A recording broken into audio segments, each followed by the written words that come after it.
All right, we've got some stand-up comedy in store for you folks.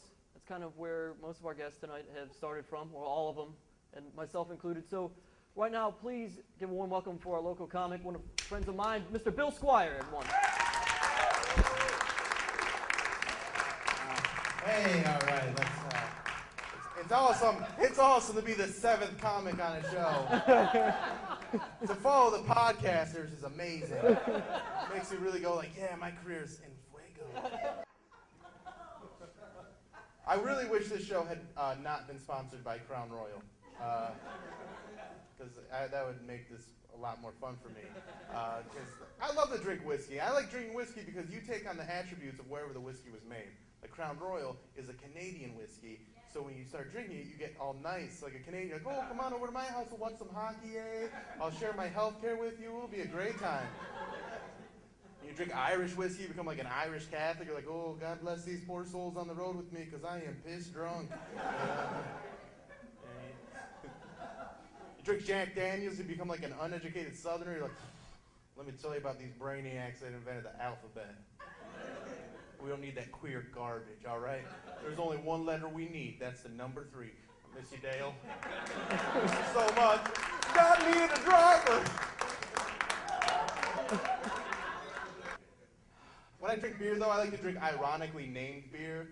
Like, not the fancy stuff like they got. Like, I like Milwaukee's Best, right? Like, my favorite is when someone's drinking it for the first time and they're holding the can and they're like, oh my God, they make a ton of beer in Milwaukee. Here's the best. It's going to be so good. I can't wait to try it. Oh, Milwaukee, you son of a bitch. You got me. This isn't good at all. This tastes like urine filtered through gravel. Pabst Blue Ribbon? That's an ironically named beer, right? They won a blue ribbon. For what? My guess, spousal abuse. Yeah, well, it's always a hint to beer, right? I was in Pennsylvania in November last year, and it was hunting season, and they had bush beer in camouflage cans. So the deer wouldn't see it. Which I guess is a good idea until you set it down, and you're like, ah, crap. Don't walk over here, all right? Should have got the 30-pack, it was only $1.50 more.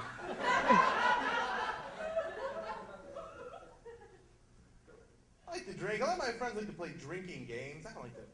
I have reasons. That's why I like to drink. They like to play games like Never Have I Ever. Do you guys know that game? If you don't know that game, what you do is say, never have I ever. Then you say something kind of strange that you've never done. And if the other people playing the game have done that thing, then you have to drink. And I can't play that game because I've done too much weird stuff, and I get way too drunk. Like if someone would be like, never have I ever masturbated in a Subway restaurant. Guess who's drinking, right? Yeah, well, it wasn't store hours, everybody. I had the doors locked. I was closing. It was a long day. It was clean. Don't worry. I had my gloves on. But they call each other. We were taught sticks and stones will break your bones, but names will never hurt you when I was a kid. And so we're like, well, let's go get some sticks and stones. Beat the hell out of each other. And like that's what we did. Like, I had brothers, and we would hurt each other all the time. Not even when we were fighting, we played games that hurt each other, like we played Mortal Kombat. Not the video game. We made up our own version we played in real life. And that's how we did it. We took a rock, put it inside of a sock, for padding, and then tied a rope around the end of it, and we throw it at each other, try and trip each other. And we were playing this one time in our basement. Well, we only played it one time. We were playing in our basement, and we didn't have a finished basement. It was just all concrete everywhere. And I was like 12, and my little brother was like 5. I know, that's a good story. And I was like, Mortal Kombat, and everybody would run across the room, and I threw it, and it wrapped around his feet, like, perfectly, And I was like, get over here. And he goes airborne for a moment, and then he fell on his elbow, and it shattered. I know, we were mad at him, too. We're like, come on, Steve, why you gotta ruin the game? But now we had a problem. We had to figure out what to tell my parents, because we couldn't tell them that we were playing Mortal Kombat, because then they think it was a bad influence, and they take our video games away. So instead, we told them that we were acting out a scene from the Bible.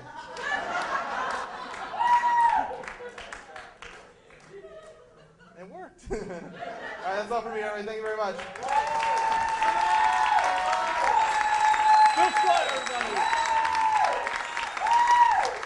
Bill, you got a CD out, right? Yeah.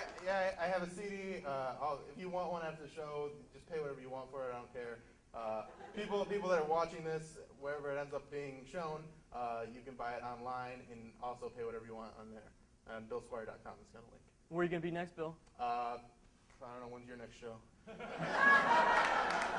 don't know. I got a bunch of crappy comedy clubs I'll be working at all summer and through the rest of my life. And you won't hear about when I die. Bill Squire, everybody. This took a long time.